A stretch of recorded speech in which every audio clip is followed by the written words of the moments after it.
Assalamualaikum warahmatullahi wabarakatuh. Pagi ini saya akan menyampaikan materi bagaimana bisa hidup sehat dan makmur atau sehat paripurna, gitu ya. Saya merasa memiliki otorita untuk menyampaikan hal ini ya, karena ya saya selama 20 tahun terakhir ini sudah berada dalam posisi sehat dan makmur, serta sudah membimbing banyak orang menuju ke sana. Nah, perkenalkan Bapak Ibu, saya Dr. Sigit Setiawadi, SPOG. Selama 25 tahun ya, sejak tahun 1980 ya, saya lulus dokter. Saya praktek sebagai dokter, baik dokter umum maupun kemudian menjadi spesialis kandungan ya. Nah, dalam perjalanannya saya menyadari bahwa profesi dokter tidak aman untuk keluarganya, gitu ya, karena penghasilannya terlalu tinggi, gitu ya. Jika seorang dokter meninggal, maka ya sementara istrinya bukan dokter, ya bisa dipastikan ekonomi keluarganya akan merosot dan janda dokter tadi harus bekerja keras untuk menghidupi anak-anaknya. Karena itu saya kemudian membangun bisnis di bidang kesehatan ya. Setelah 2 tahun bisnis saya sudah berjalan sendiri dan saya memutuskan untuk berhenti praktek dan akhirnya pensiun dini dari pegawai negeri ya. Jadi di samping terjadi perubahan di bidang keuangan, saya juga mengalami perubahan di bidang kesehatan. Sebelumnya Bapak Ibu, saya sering sakit tenggorokan, flu dan lain-lain ya. Tapi alhamdulillah selama 20 tahun terakhir ini ya, tubuh saya sehat dan nampak lebih muda dari usia saya yang 70 tahun bulan November 2024 ini.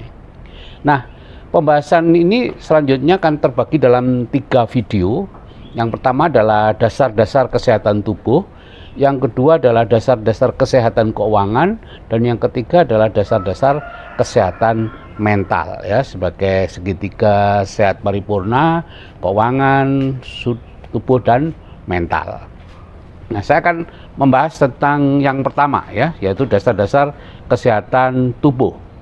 Nah, saya mengerti tentang kesehatan ini justru setelah berhenti praktek tahun 17 Agustus 2005 lalu ya. Sebelumnya pelajaran yang saya terima adalah bagaimana membuat orang sakit jadi sehat, gitu ya. Nah, pembelajaran tentang kesehatan ya, bagaimana kita tetap sehat itu tidak pernah kita terima. Dan seperti diketahui ya, sebagai dokter kandungan kehidupan saya sangat tidak teratur. Terkadang terpaksa tidak tidur 24 jam. Ya, terkadang operasi tengah malam, dan biasanya pihak rumah sakit tempat saya operasi menyediakan makanan yang paling mudah ditemui tengah malam, yaitu nasi goreng. Nah, hasil dari itu semua, ketidakteraturan itu ya, nyaris setiap 2 minggu, 2 minggu sekali tubuh saya itu minta istirahat. Ya, isyaratnya ya dalam bentuk sakit ya, sakit flu, sakit radang tenggorokan gitu ya, itu nyaris bergantian. Kemudian saya masuk komunitas kesehatan ya, bisnis kesehatan, dan di situ di komunitas kesehatan fisik dan kesehatan keuangan, dan saya mendapatkan pemahaman yang lebih banyak tentang menjaga kesehatan tubuh. Dan dengan bimbingan mentor di sana saya berhasil melawan diri saya sendiri dan mengikuti anjurannya. Dan ajaib Bapak Ibu, saya tidak pernah lagi sakit ya, sakit tenggorokan, flu ya, sampai sekarang. Kemarin 2 kali saya terserang COVID juga nyaris tidak terasa apa-apa, hanya positif gitu aja. Dan ya tadi sudah 21 tahun saya bebas flu dan sakit tenggorokan. Nah, saya akan berbicara untuk orang awam ya, jadi bukan untuk kalangan medis ya. Intinya begini Bapak Ibu, tubuh kita ini sengaja dibuat tidak abadi oleh Tuhan atau oleh alam ya, dengan dihadirkan yang namanya radikal bebas, yaitu atom O yang kehilangan sebagian elektronnya. Kalau radikal bebas ini mendekati sebuah sel, maka dia akan mengambil elektron itu dan akan merusak sel. Nah, sel yang rusak tadi juga akan mengambil elektron dari sel sebelahnya. Terus seperti itu terjadi reaksi yang berantai. Itu berlangsung terus-menerus dan terjadi pada semua benda ya, yang kemudian dikenal sebagai proses oksidasi.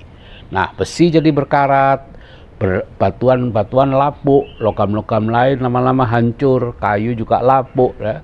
Nah, pada tubuh manusia juga terjadi kerusakan Dan karena kemampuan penyembuhan kita semakin berkurang seiring bertambahnya umur, maka di usia 40-an mulai itu nampak ya penyakit-penyakit akibat kerusakan organ yang disebut penyakit degenerasi ya, seperti diabetes, hipertensi, stroke, jantung koroner, osteoartritis, osteoporosis, katarak dan lain-lain.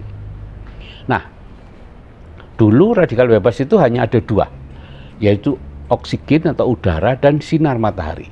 Jadi keduanya itu memang dibutuhkan untuk kehidupan kita. Kalau nggak ada keduanya mati kita. Tapi sekaligus keduanya juga didesain untuk merusak tubuh kita. Ya, itulah yang keseimbangan di alam ya. Nah, masalahnya adalah sekarang ini radikal bebas meningkat berlipat-lipat. Polusi udara, polusi air, polusi di tanah, asap rokok, pestisida, pupuk kimia dan lain-lain, gaya hidup yang berubah ya, sehingga akibatnya ya penyakit degenerasi yang dulu rata-rata mulai di usia 40-an, sekarang usia 20-an bahkan sudah ada yang terkena penyakit degenerasi ya. Nah, untuk mengatasi kerusakan-kerusakan akibat radikal bebas ini ada 5 hal ya yang paling berpengaruh ya agar tetap sehat ya, dan 5-limanya akan kita pelajari, yaitu yang pertama antioksidan, yang kedua protein, yang ketiga omega 3, keempat kesehatan usus, dan yang kelima latihan fisik ya. Akan saya bahas satu persatu ya. Antioksidan ya.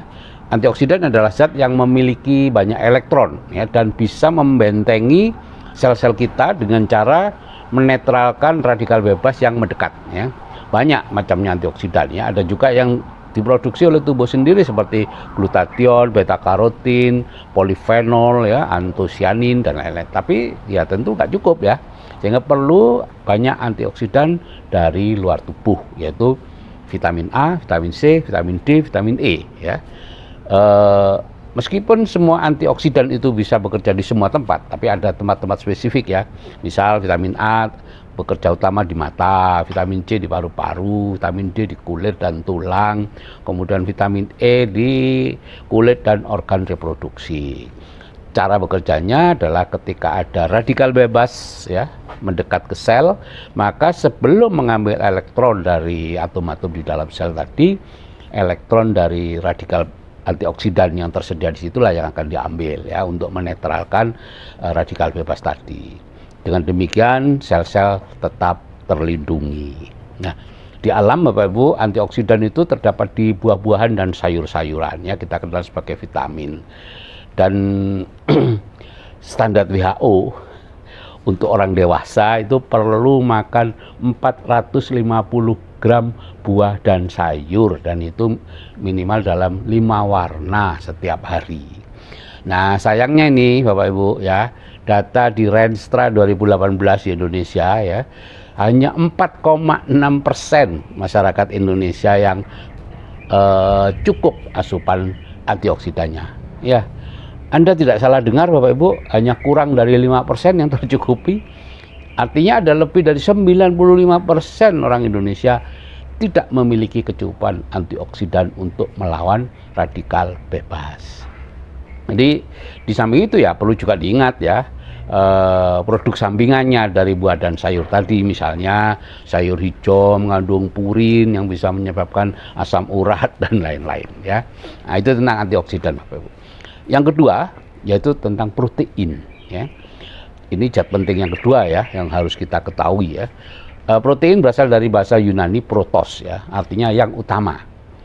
Tugas protein adalah menjadi bahan utama dalam membangun sel. Sebenarnya yang bahan pembangunnya itu bukan proteinnya, tapi asam amino ya yang ada di dalam protein tadi. Jadi protein itu adalah asam amino yang diikat dan membentuk rantai. Protein masuk ke dalam usus, dipecah-pecah menjadi asam amino dan diserap usus. Kemudian di dalam tubuh asam amino itu dirangkai lagi menjadi protein tubuh kita, gitu ya. Nah, protein di alam itu bisa diperoleh dari hewan dan juga tumbuhan, dan tidak semua protein itu bagus Bapak Ibu ya. Protein yang terbaik itu cuma ada di 3 tempat, yaitu proteinnya susu, proteinnya telur, dan proteinnya kedelai. Nah, jadi protein itu dikatakan baik atau tidak itu tergantung dari berapa banyak asam amino penting yang disebut asam amino esensial Ya, ada 9 asam amino esensial, yaitu asam amino yang tidak bisa dibuat sendiri oleh tubuh, harus diimpor dari luar gitu ya. Jadi semakin lengkap jumlah asam amino esensialnya dalam sebuah protein, ya proteinnya semakin baik. Itu dinyatakan dalam bentuk angka 1 pada PDCAAS ya. Itu bahasa singkatan dari Protein Digestive Corrected Amino Acid Score ya. Dan telur, susu, kedelai itu memiliki PDCAAS 1. Sedangkan protein lain di bawah 1. Nah, ada data sejarah yang menarik tentang protein ini ya. Bapak Ibu tahu Jepang kan? Orang Jepang itu ketika menjajah Indonesia tahun 42 sampai 45 itu dikenal sebagai bangsa kate atau orang pendek. Jadi tinggi rata-rata orang Jepang saat itu di bawah tinggi rata-rata orang Indonesia, gitu ya. Nah, kemudian Jepang kalah perang dan negaranya diperintah oleh Amerika, dan di sana Amerika mengadakan revolusi makanan. Yang tadinya orang Jepang banyak makan umbi-umbian dirubah dengan banyak makan daging. Ya, protein. Nah, sekarang Bapak Ibu lihat sendiri, rata-rata tinggi orang Jepang sudah jauh melampaui orang Indonesia, dan olahragawan di Jepang juga berprestasi di dunia. Jadi itu.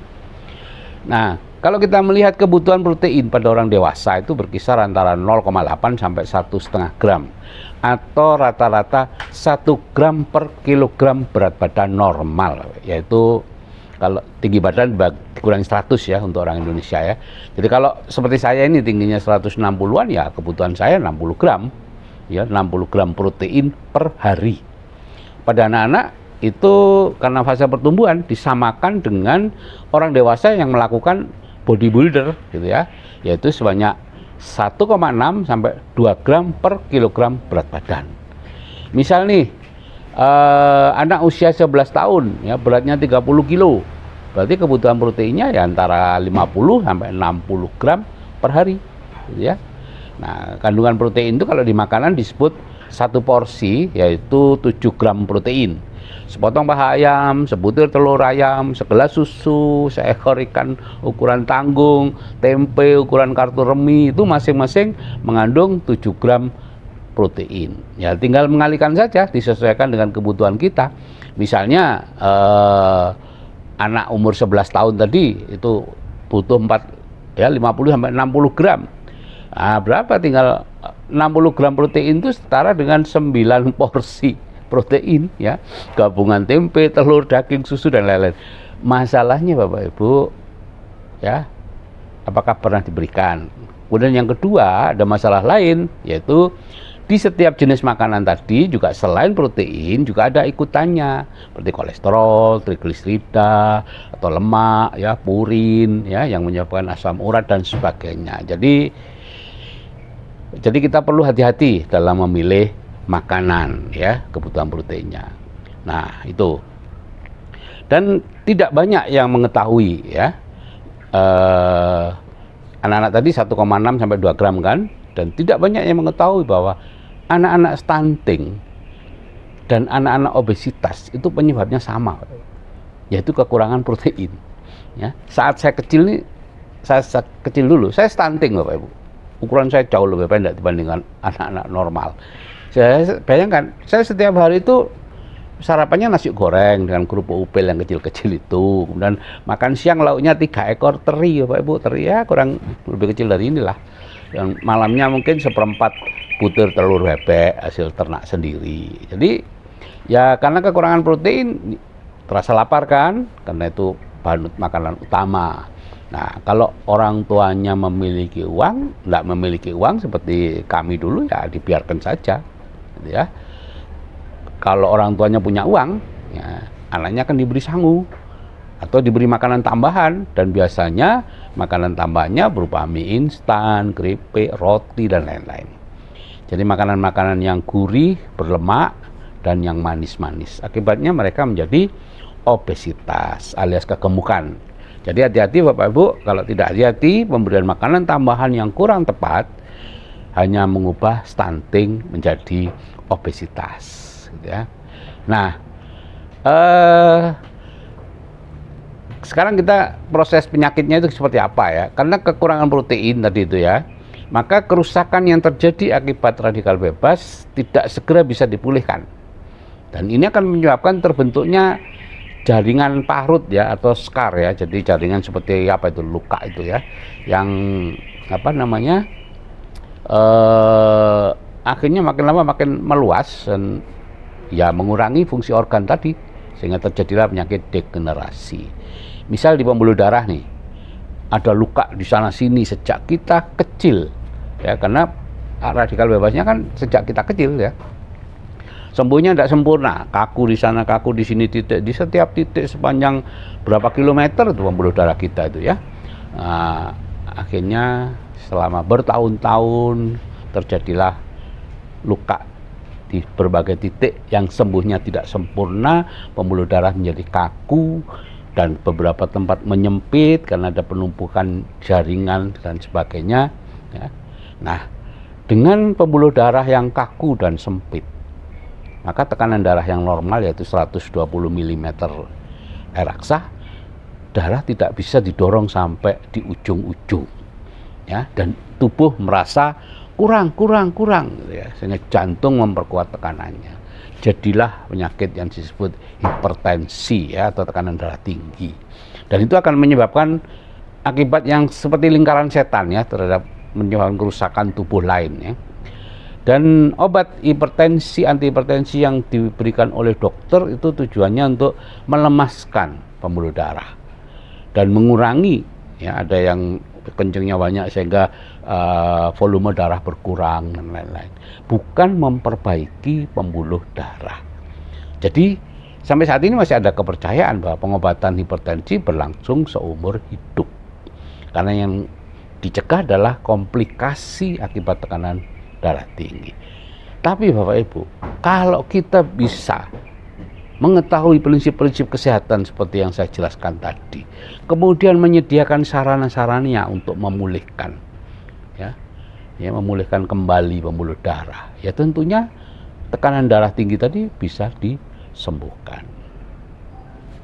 Nah, hal penting yang ketiga adalah asam lemak omega 3 ya, singkat aja lah. Ini adalah bahan utama dari dinding sel Bapak Ibu ya. Dinding sel yang terbuat dari asam lemak omega 3 itu sifatnya mudah ditembus oleh gula, protein, dan lemak gitu ya. Gula, protein, lemak yang masuk dalam sel tadi diolah, kemudian sisa-sisanya juga dikeluarkan lewat sel sehingga selnya selalu sehat. Tapi karena kita kekurangan makan ikan laut, maka dinding sel tadi akhirnya dibuat dari lemak trans, yaitu lemak hasil olahan minyak sayur untuk ngawetkan biskuit, keripik, roti, dipanaskan berulang kali dan lain-lain.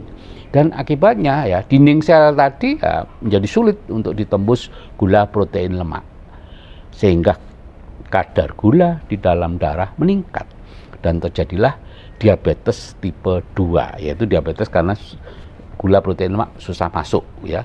Kalau diabetes tipe 1 itu karena rusaknya jaringan penghasil insulin gitu ya.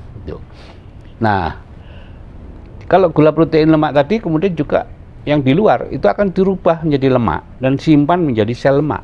Akibatnya terjadilah obesitas atau kegemukan dengan segala komplikasinya. Nah, oke. Itu tentang asam lemak omega 3 ya. Sekarang materi yang keempat dari kesehatannya adalah kesehatan usus. Usus ini ibaratnya pelabuhan internasional ya, tempat masuknya barang-barang dari luar negeri untuk kebutuhan sebuah negara. Nah, untuk bisa mencukupi kebutuhan sebuah negara atau barang impor dibutuhkan pelabuhan yang sehat. Tidak ada korupsi di sana, tenaga kerjanya cukup, mereka semua ahli, sarana transportasi dan lain-lain juga cukup. Nah, ada juga polisi dan kepabeanan yang menentukan barang apa yang boleh juga masuk, dan mana yang tidak boleh karena membahayakan sebuah negara atau dalam kasus ini membahayakan kita. Jadi ada juga tenaga-tenaga yang bisa membongkar barang-barang yang dibawa kapal dalam volume besar-besar, kemudian menjadi kemasan-kemasan kecil yang kemudian dibawa dengan kendaraan truk atau pickup ya. Kalau komponen-komponen di pelabuhan tadi tidak mencukupi, tidak lengkap, maka ya prosesnya masuk barang-barang akan terganggu seperti itu. Nah, demikian pula usus Bapak Ibu. Di sana sangat banyak zat renik atau mikrobiota berupa aneka bakteri. Ada yang bertugas memecah protein menjadi asam amino yang kemudian bisa diserap, ya dibawa darah ke tempat tujuan untuk kembali digabung-gabung menjadi protein. Ada lagi yang memecah lemak, memecah karbohidrat dan lain-lain. Sebagaimana tenaga manusia di pelabuhan, gitu ya, ada yang ahli, ada yang tidak ahli atau bodoh. Di usus juga demikian. Ada bakteri yang ahli, ya, efisien kerjanya, ada yang biasa saja, dan mungkin ada juga yang bodoh, ya. Nah, yang menjadi masalah adalah kalau mikrobiota tadi termasuk yang ahli, ya fungsi tubuh kita akan optimal. Penyakit mudah diatasi karena zat-zat gizi yang masuk ke tubuh juga baik. Nah, sebaliknya kalau mikrobiotanya tadi tiba-tiba berkurang banyak, ya karena kita makan antibiotik misalnya, atau kita minum alkohol, atau kita makan sesuatu yang membuat suasana di dalam usus itu menjadi tidak nyaman, ya maka pencernaan jadi tidak sempurna dan penyerapan zat-zat gizi juga tidak optimal, ya, dan sebagian besar akan dikeluarkan lewat kotoran.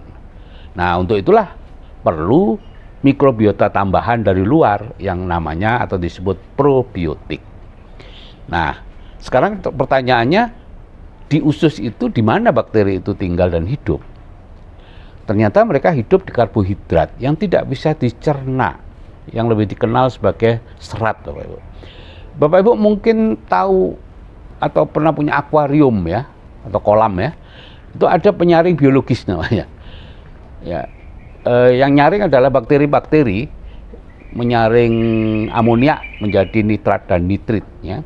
Nah, kita menyediakan tempat hidupnya bakteri-bakteri itu dalam batu-batuan yang berpori seperti pasir malang atau di ijo atau yang buatan itu biobol, itu tempatnya mereka, gitu ya. Nah, sama di dalam usus kita juga harus menyediakan yang namanya tempat, ya, serat, ya, karena serat kita kan terus berganti, gitu ya. Kadang kita kurang serat, ya mereka tidak dapat tempat, gitu ya. Makanan kita tidak ada seratnya, ya mereka bingung juga mau hidup di mana, gitu ya. Nah, jadi kita harus mencukupi asupan serat. Ya, serat ini disebut sebagai prebiotik, ya. Jadi ingat-ingat ya, ada istilah probiotik untuk bakterinya dan prebiotik untuk tempat tinggalnya. Nah, sekarang hal penting yang terakhir, ya, yang kelima untuk kesehatan adalah latihan fisik, ya. Ada dua jenis otot yang perlu dilatih, yaitu otot rangka dan otot jantung. Keduanya sangat penting. Misalnya otot rangka, ya, kalau itu tidak dilatih atau karena kekurangan protein, ya, tidak dilatih artinya kita tidur terus, gitu ya, dan kekurangan protein terjadi penyusutan. Kalau penyusutan itu sampai 40%, maka terjadilah penyakit di paru-paru, infeksi paru yang namanya pneumonia dan biasanya menyebabkan kematian, ya. Jadi hati-hati bagi Bapak Ibu yang punya keluarga yang sedang sakit, harus bed rest terus, cukupi kebutuhan proteinnya, ya, supaya otot rangkanya tidak cepat menyusut. Nah, otot rangka terbesar adalah otot kaki, ya, karena itu latihan fisik paling sederhana adalah jalan kaki atau lari, ya, tentu sesuai usia, ya. Saat muda ya lari, setelah berumur jalan cepat, itu akan sangat bermanfaat. Otot kedua yang perlu dilatih adalah otot jantung, ya, dengan cara latihan yang disebut aerobik. Nah, ketika mulai latihan fisik jalan kaki, Bapak Ibu, dulu saya hanya bisa jalan 1 kilometer aja lebih sedikit, gitu ya. Kemudian sedikit demi sedikit bisa meningkatkan, ya, tentu dengan menyempurnakan asupan antioksidan dan protein yang cukup, ya. Akhirnya setelah 20-an hari itu saya bisa jalan 6 km sekali jalan, gitu ya. Nah, sekarang saya sudah rutin untuk jalan 3 km lah sekali jalannya di sekitar rumah saja, gitu ya, dengan frekuensi 5 kali seminggu. Oke Bapak Ibu, sebagai ringkasan, ya, ringkasan dari kesehatan fisik, alam ini selalu berusaha memperbarui apapun. Tidak ada yang dibiarkan abadi, ya. Batu melapuk, besi berkarat, hancur. Makhluk hidup juga demikian, lahir, hidup, dan mati karena dirusak dengan berbagai cara. Ada yang cara cepat dengan penyakit menular, ada yang cara lambat dengan proses penuaan, memunculkan penyakit-penyakit degeneratif yang akhirnya membuat penderitanya meninggal. Nah, penyakit degeneratif prosesnya sama, yaitu sel dan organ tubuh yang tidak terlindungi oleh antioksidan rusak akibat radikal bebas. Karena itu, kita sedapatnya konsumsi antioksidan untuk membentengi tubuh kita dari radikal bebas. Kemudian kita juga perlu menyiapkan protein yang cukup di dalam tubuh kita dan omega 3 yang cukup untuk bisa memperbaiki sel-sel yang terus rusak. Tiap hari itu triliunan sel yang rusak, Bapak Ibu, gitu ya. Nah, jadi untuk menjamin apa yang kita makan akan diserap dengan baik dan zat-zat gizinya terus datang, ya kita perlu terus menjaga agar usus tetap sehat dengan konsumsi tadi itu ya, prebiotik yaitu serat dan probiotik yaitu bakteri usus yang halus. Nah, jadi kelima hal penting tadi yaitu antioksidan, protein, omega 3, kesehatan usus dan latihan fisik nanti akan dibahas lebih banyak di bimbingan sehat paripurna ya. Misal bagaimana kita bisa memenuhi kebutuhan antioksidan secara sederhana dan mudah, bagaimana agar asupan protein bisa banyak tetapi terhindar dari bahan ikutannya seperti lemak, kolesterol, purin dan lain-lain ya. Bagaimana kita bisa memenuhi kebutuhan asam lemak omega 3, menyehatkan usus kita dan juga latihan fisik. Itu semuanya akan dibahas di bimbingan sehat paripurna ya. Jadi selanjutnya kita akan membahas pilar yang kedua dari sehat paripurna yaitu kesehatan keuangan di video berikutnya ini ya. Oke, saya akhiri. Wassalamualaikum warahmatullahi wabarakatuh.